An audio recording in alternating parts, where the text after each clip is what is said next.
Cool. Hi. So, welcome to this fortnight's B2B marketing shizzle. I am your host, as it were. So, I'm Ed, for anyone that doesn't know me. Just like a few more people in here. And yeah, every fortnight on a Thursday at 4 p.m., we go through a B2B marketing topic. We have a guest speaker. We do a deep dive, small presentation on that topic, and then get everyone a chance to ask questions at the end. Then we record the session and I send it around to the group. As I kind of mentioned, we're up to kind of 85 people now, so it's a nice tight-knit group. I think it works quite well still. We normally have about this amount of people dropping on live. Obviously, you have the opportunity to ask the expert about their particular topic. And then we try and keep things to half an hour. So it's a nice, snappy meeting for everyone's diaries. So the only thing I ask for is if everyone can go on mute while Tom's speaking here, and then we'll ask questions at the end. But do jump into the chat and ask questions as we're going along, and I'll pick those up when we get to the end. So yeah, so we've got Tom Tigwell today, talking about all things LinkedIn ads. So Tom, if you want to crack on, and I'll enable you to share your screen here as well. Absolutely. Thank you. Hi, everyone. Thanks for joining. Share my screen here. Sweet. Can everyone see? Or, yeah? I'm just going to make everyone a bit smaller so I can see the whole slides. Cool. So yeah, as Dave said, quick presentation on LinkedIn ads today, how to fill your funnel, and we'll go into more details to what that entails with LinkedIn. I'll do a really short intro, not a live story, don't worry. Talk a little bit about the state of how buyers buy, which I think really does impact the channel. A little bit on strategy and examples, and then some finishes on case studies and Q&A. So I'm going to try and keep to those times, but if I don't, then you're going to have to jump in, Ed, and tell me to hurry out. So cool, I'll go straight into it. Cool, yeah, just quick life stories. So from Bath, based in London, spare time, bit of a blend, play futsal, play tennis, try to read, and yeah, I've been known to go in the steam room and do the old ice shower every day and tell everyone about it, like those annoying people out there, but do swear by it as, and in terms of just being mentally sharp, certainly helps me a lot. So yeah, that's a part of the daily routine. It doesn't end in murder like the GIF, but yeah, anyway, let's crack on. Yeah, straight into a little bit about the buyer's journey and I guess how that's impacting LinkedIn ads at the moment. So yeah, I think the buyer's journey has fundamentally changed in the last decade, and we've kind of got a situation now where as I'm sure everyone on the call knows that it's a non-linear buyer journey. Although contrary to everything you see out there and are taught when you start in B2B marketing, where it's awareness, consideration, purchase, I think that's a very limited way of looking at it. And actually, in reality, there's a lot going on, and to that point, there's actually right now a lot going on that we can't attribute, and some of the most important touch points are blind. Essentially, they're dark. I think what software attribution does really well is tell you how you've captured that demand. It doesn't do a great job of telling you how you created it and some of the impactful touch points that actually led to someone coming to a channel like Google Ads, typing in best LinkedIn ads agency. Right, that's not happening overnight. There's a lot that goes into that, especially if they're going to type in a brand name as well. So we don't see the full story. And on top of that, it's not just some blind touch points. Another contributing factor is some pretty decent ad blockers and a high percentage of internet users using them.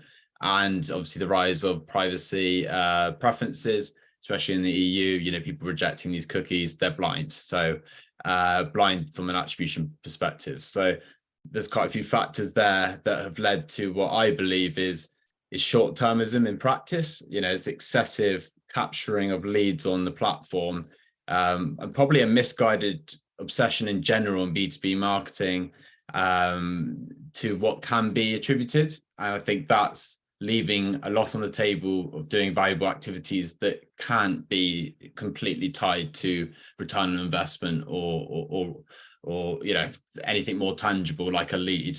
I think there's basically a couple of directions you can go on LinkedIn ads, and I'll talk a little bit in a minute about where I believe brands should go. But I think what a lot of clients do that have come to us, our agency, is they're like, we just want leads, and it's a very subjective term, isn't it? And what they see is they just positive signals to capture some leads, usually from things like white papers and ebooks and industry reports. And then they'll come 3 months later and say, where's the revenue? Where's the pipeline? And it's because there was no purchase intent in that lead that they've captured through thought leadership. They're just interested in the content. But I think this all, everything I've just mentioned beforehand has led to this kind of short-termism where, heads of marketers are being pressured to delivering leads, MQLs, and that's leading, to basically leaving a lot of activity not being activated that would lead to website conversions, which should be the North Star. And that's where you start getting tangible results into the pipeline. So I think there's two options: lead gen, demand gen. They scale very differently in terms of tangible results. But there's a reason why people go to lead gen, I think. But they're doing that even in the knowledge that quite compelling research coming out of Ehrenberg Bass that a high percentage of your buyers are not in market seeking solutions to their problems. Yeah, we're trying to capture them straight away on sort of pop-up lead forms on LinkedIn and expecting that to turn into revenue and pipeline. So it does require a slightly different approach in light of research like this, which is kind of implying that very few people are there ready to speak to sales right now. A lot of that buyer journey is happening before the conversations with sales. But obviously a bit biased, but I believe pretty strongly that LinkedIn is in a good place to deliver on these changes to the buyer journey. So I think non-linear buyer journey. Well, LinkedIn's a content-driven channel first and foremost. It allows key messages to be activated in a visual and engaging manner across all stages of awareness. Talks about rise of privacy concerns and cookie consent. Well, the good thing about LinkedIn, I think, is that there is a lot you can do with first-party data to retarget based on intent shown in the feed of LinkedIn and across your website from all website visitors. And that's often from not just LinkedIn, but all channels. We'll touch on that a bit more in a minute. And then a little bit about, I guess it's imperative right now for B2B brands to have confidence that their money and their marketing budget is going to their ICP. I think that's not actually a given when you look at the targeting across other channels.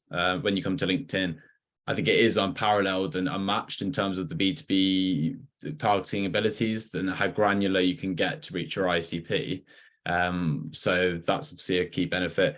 And then, just the kind of percentages that we're looking at of out of market buyers. And I think what LinkedIn gives you is a channel that you can execute a full funnel holistic strategy where, you can address, even in the absence of knowing where your buyers are in their stages of buying, you can still show relevant content across the whole journey, which I think is harder on other channels. I always think of Google Ads a lot because it's used in tandem quite a lot. I don't want to have a dig at any other channels, but I think what Google Ads lacks is that ability to do a lot of the creating of the demand, because it's obviously very text-based on the search network. So that's kind of where I think LinkedIn's place to kind of execute on some of those changes that are happening. And I guess the way we approach this is, we know that the businesses we work with don't know where their buyers are in the journey. Yes, someone could have visited a page on the website, but that doesn't mean that they're definitely at that stage where they're ready to speak to sales. So we believe quite strongly that it's more about addressing all of the stages of awareness that there are, and having a nice amount of content across all of them. So basically, the more intent there is from someone, the less content is needed. The further up the funnel they are, if we're going to call it a funnel, whether they're unaware of the problems or unaware of the brand, obviously more content's needed there. So when we come to do a strategy for a client, it's about understanding what content they have now versus what we believe they need to address these different stages. And I'll come on to that in a minute. And then, I guess it's what I was referencing before is what a strategy works best on the channel is, I don't think anyone's ever come to me before and not needed quick results. I think that's a given. And where I've seen the best results for, a part of it is internal marketing, and part of it is then just getting results for the business as well. I think the happiest clients we've got are the ones where we're delivering short-term sales activation from in-market buyers with a very small percentage of their budget. And then the majority, we're trying to create demand across some of those stages of awareness on the left here that I talked about, bringing the pain points to life, showing how it could be fixed, and introducing the business and the brand. I think that's the kind of that create demand section there. And then the capturing is more sort of direct response. But the clients that are doing both and have a holistic strategy to address them, that they're the clients that are doing best on the platform and are happiest, because they've got results to show, but they're not putting all their budget there. But there's a lot of clients we pick up, we go into the account and it's all direct response. I guess that's just a lack of understanding of these elements of the buyer journey and the landscape. So yeah, this is a little bit about strategy now. Around halfway through, so I'll try and just slow down and make this as clear as possible. So when we start with a brand new client, our first, obviously after onboarding, we try and understand exactly where they're at, what they're trying to achieve, and how LinkedIn can fit into that. We approach the strategy for the channel in a layered approach, so we call it kind of cold, warm, and hot. So we break down these stages of awareness into the different layers, basically, of the strategy, and we usually map this out visually on a big Miro board. But essentially, in the cold layer, you could think of it as just cold traffic, assuming that there is no understanding of your brand. So appealing to pain points, showing how they can be fixed, and building awareness of the brand. And we believe that those three stages of awareness are ones that can be accommodated through content in the cold layer, and maybe should be, right? Because we can show pain points, but if we feel like the people we're trying to reach are fully aware of the pain points, and really we need to focus more on showing solutions, and then we would maybe focus on problem aware. Whereas if we feel like we need to actually bring the pain to life and make people believe it more and get more interested in solving it, if it's a new category, for example, we'd focus more on things like calculators, building static ads, building the scale of the problem, showing people the pain points. And actually that's quite an interesting customer insight for the client as well, because second to sitting in front of them and asking them questions directly, I think I haven't come across many better customer insight plays than some of the content you can activate here in the cold layer to learn what pain points resonate the most, what benefits are most attractive. Is it going to be desire for gain? Is it going to be fear of loss? What is going to make people move and take action and engage on these ads in the cold layer? But essentially, ideally, you want a nice suite of content across those three stages of awareness, and not putting it out in a linear fashion. Having a blend across all three would be best practice. And then on the far left here, sorry, I probably should have started with this. When you see the diamonds on the next few slides, this is basically the audiences. So obviously, to start any campaign on LinkedIn, you have to put an audience in, whether you create it from scratch using LinkedIn's native targeting parameters, or you're going to upload, this is fairly unique to LinkedIn, uploading a list as your target for the campaign, targeting for the campaign. So there's two lists you can upload to LinkedIn. You can either upload a company list if you've got like target accounts for the year or the quarter. So you could upload the companies and then target them specifically with this content that I'm showing. Or you could upload a contact list. Now, I don't usually recommend a contact list. People change jobs, they change positions. It gets a lower match rate and therefore is a little bit less reliable. But obviously, I know you've had previous sessions on ABM, so I think this is where LinkedIn can work quite nicely as an ABM strategy. If a business we work with really wants to align marketing and sales, and so that the outbound and outreach is all going to this, they're going out to the same people that we're targeting and building more visual and engaging messages into the feed of LinkedIn to go with the cold outbound. So we've had some decent case studies of ABM, but I think it is a bit of a buzz acronym. And in my opinion, the native targeting is so good on LinkedIn there is also a big argument to just using that to start with and going a bit broader and getting that insight first across these different stages. But yeah, that would be like the cold traffic layer. I don't know what's happened to my example there. That's a real shame. Apologies about that. But essentially, that's actually quite frustrating because there was some pain point ads there, but they would be snappy headlines on a square, usually a square ad, focused on distinctively different pain points so that we can draw conclusions of which ones resonate the most. I think that's been our best approach there in the problem unaware stage. And then when, for the problem aware, we focus more on, solutions. So, this kit is an office space business helping people move in London. They're focusing on culture. They're focusing on maybe downsizing if they've got too much space, not enough people in office, but they're showing how things can be fixed. And it's not just about knocking up a 20-page ebook that no one's going to read. It's more showing the benefits in the feed of LinkedIn without a click needed. If someone clicks, great, but the messages are being put into the feed. And then finally, we did some work with Asana. Essentially, there's always an argument in the cold layer to have a video there. It is the most cost-efficient way of building retargeting audiences that you can then show further messages down the funnel. So we do recommend always having a bit of an explainer video, a minute and a half, that just gives an overarching idea to your ICP about what your brand does, because there's no point obviously talking about the pain points, the benefits, if no one really knows what you do in the first place. So I think that's why they work quite well in all together. And that's a very short one, so maybe not the best example. Contrary to what you might think, Asana was not in the best place, let's say, when I went in, and I don't recommend 17 seconds. So I don't think you can really explain what you do in that time very compellingly. That's just some examples across the cold. And then, as I said, we've got cold, warm, and hot. So the purpose of the warm layer is to build product awareness and trust. So, we're going to have certain ads going out in this cold layer on the far left here. Certain things are going to happen as a result of those ads being live. So we're going to get engagement on those ads, whether that's through static engagement, clicks on the CTA button through to the website. We've got maybe video views happening on the explainer video. We might have people opening lead forms if we do any lead gen. We can also retarget people doing that. And then finally, we can also, obviously first party data, people going onto the LinkedIn company page and then clicking through to the website from there. That can also be contributing to this overall retargeting audience that we're building up.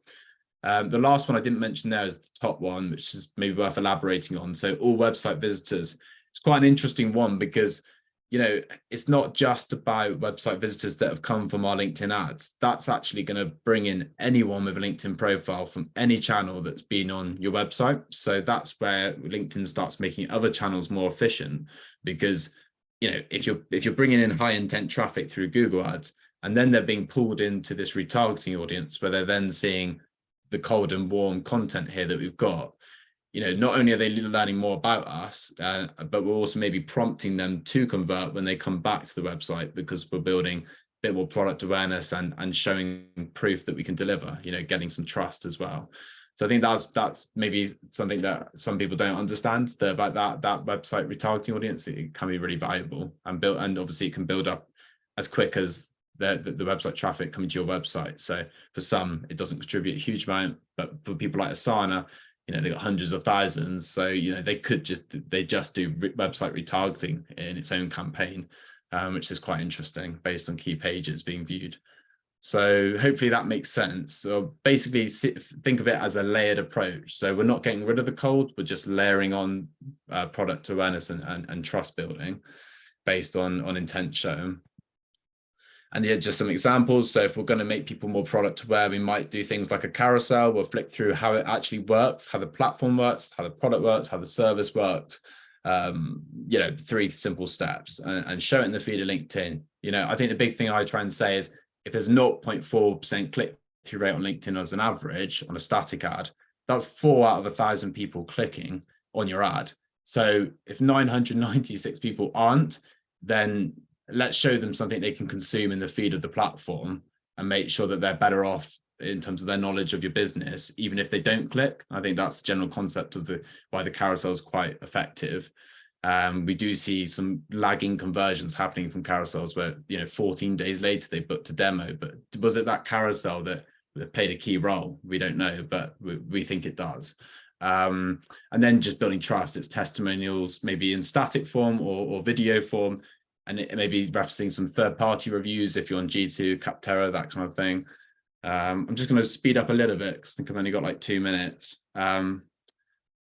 And just in the hot layer, I guess what we would then do is we've seen enough intent that, you know, that basically there is interest in the actual platform or business rather than just awareness. So if any of these actions similar to the ones that I'm showing in the middle, obviously it's different for every business, but if someone's landing on the demo page or the pricing page, or they're completing a whole video of case studies, you know, I guess we can draw some kind of conclusion that there's some interest there, and therefore we probably take them out the cold layer and just retarget them. So they'll be retargeted through further validation on the left there, but also just a very direct ad trying to convert them for a demo, to contact, to have a conversational chat.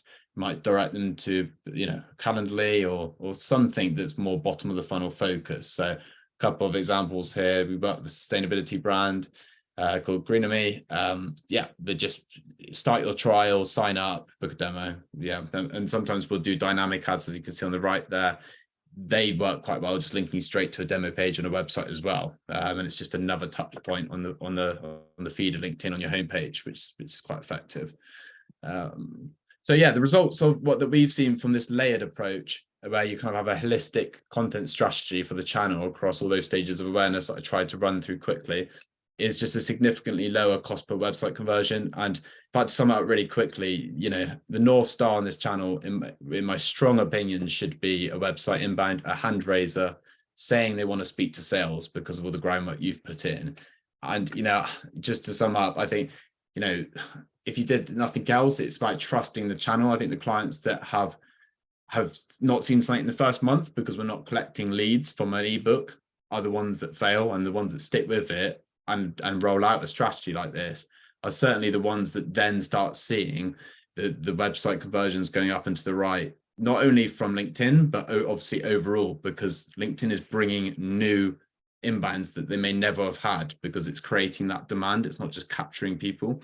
So yeah, well, I've got like one very quick example to show you here. Greenamy is the example where you can see, if you just look here first, I mean, you know, the cost per demo is always high in the cold layer because, you know, there's lack of awareness, people aren't ready for that. But as you move through the 2 layers of retargeting, you know, you start seeing that cost per demo drastically drop. And when we're going for the demo in the hot layer, being quite direct about it, you know, we have got them in March for just 15 euros. So I think most B2B businesses would pay that. In total, though, in Q1, it was 92 euros for a demo, which again, I think most B2B businesses would pay. And obviously, like, we're trying to scale up in Q2. As you can see there in April, I think we're going to definitely have the best month to date with them if we're already on 12. So I think we're just under halfway through the month, so it's looking good. So yeah, just an example there as well.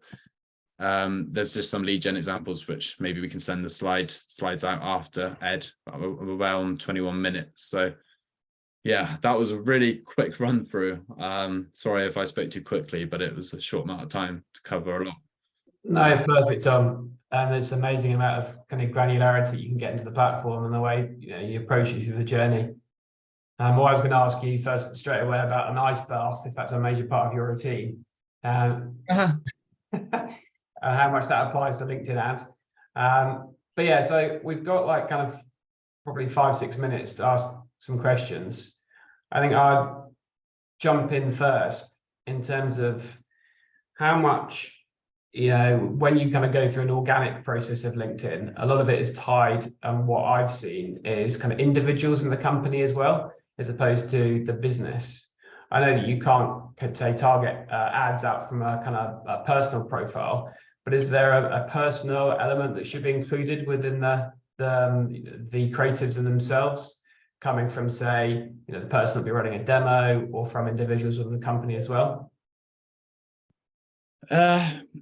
Firstly, I completely agree. I do think that, like, the best, in my opinion, like the best way to create demand is to have like these, yeah, organically, is to have people within the business with a good following and the trust within the space, because then obviously if we do reference them in the ads, it's going to get some serious cut through. And we do have a couple of examples where we've done that, where it has drastically improved click-through rate because it was a known figure in quite a niche space.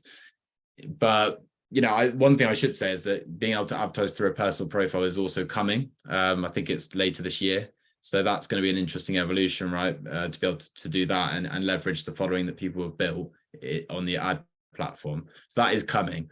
But yeah, we don't usually get involved from like the organic side, but I definitely have seen that also the better following the company page has got, it does seem to get a better quality score on the ad and a better click-through rate, and less approvals needed from LinkedIn. There's multiple benefits. But yeah, I hope that covers it a little bit. Yeah, that is really interesting to see if you can target from an individual basis, how that's going to mix things up. So yeah, it's really interesting to keep an eye on that. I think another question I have is just about kind of the ICP and targeting through LinkedIn. As much as I understand it, the tighter you can get with particular ICP based on kind of job title, the better results that you're going to have. Do you think that's realistic? I sometimes have issues where even job titles and job functions are different by location. So the US is very different from the UK, and therefore it's hard to match in that way. But do you see that as an important part of the process as well? Yeah, I think so. Your job title on LinkedIn, all of our job titles on LinkedIn are obviously free text fields, which means obviously we've got full scope to type whatever we want in. And as a result of that, LinkedIn is quite open with us in saying that the match rate is probably like 50% at best. So it's not bulletproof. It might feel like the best way of doing it, and I don't disagree. Sometimes there's a use case for it, but it's probably my second favorite way of doing it with the from a native side of things.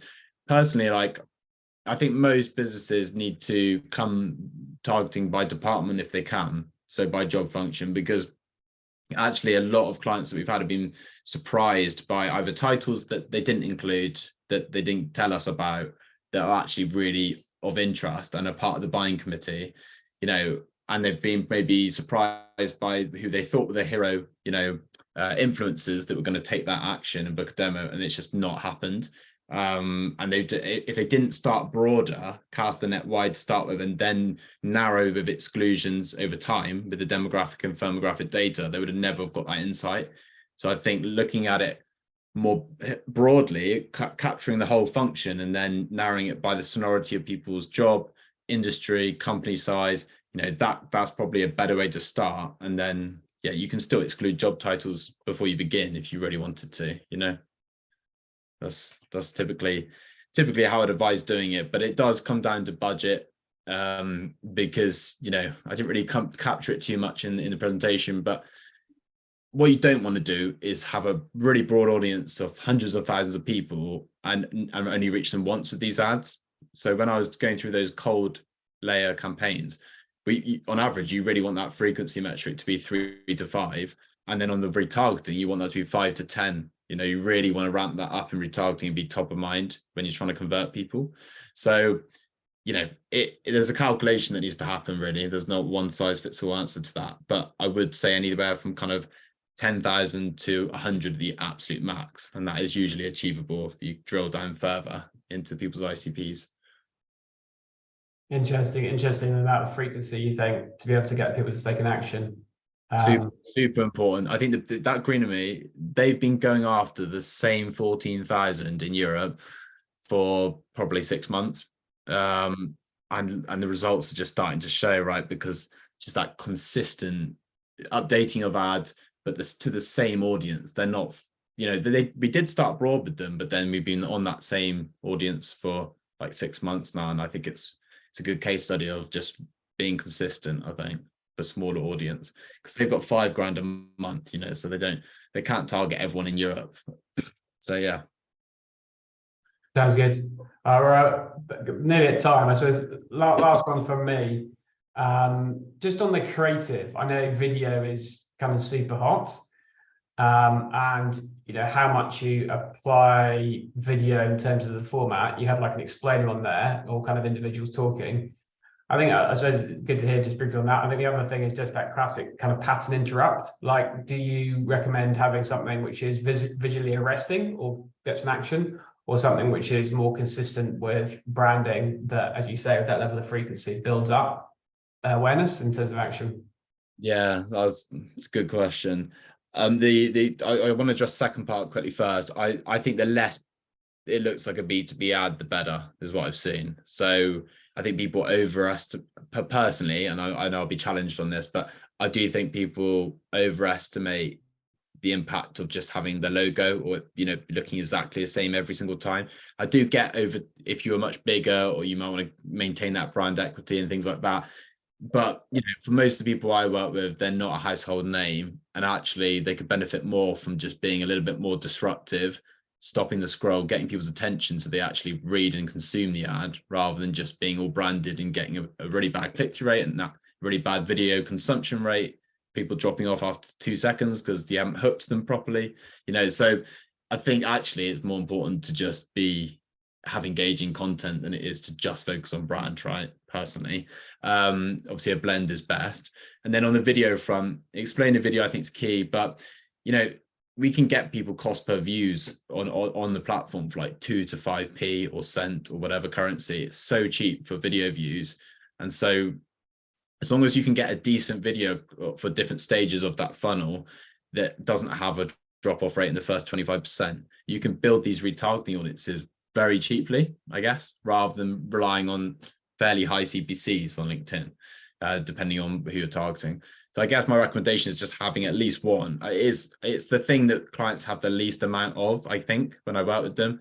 So it's hard, but at the very least, a decent sort of validation video, like testimonials, or it's different people talking through their experiences with the platform, and that first explainer video, I think are probably table stakes, and then you can evolve from there, maybe platform demos and stuff like that. Sounds good. Well, I'm sure we could just carry on talking about this fascinating topic, but we're out of time. Tom, appreciate it. As I say, I'll have this recording and then share it out on YouTube. And then, next topic in a couple of weeks, where we're doing kind of direct outreach. So that a nice little complement this as well. Thanks a lot for everyone attending, and I'll see you soon. Yeah, thank you, everyone. Have a good day. Thank you. Thanks, everyone. Cheers, Tom. Bye. Take care. Bye.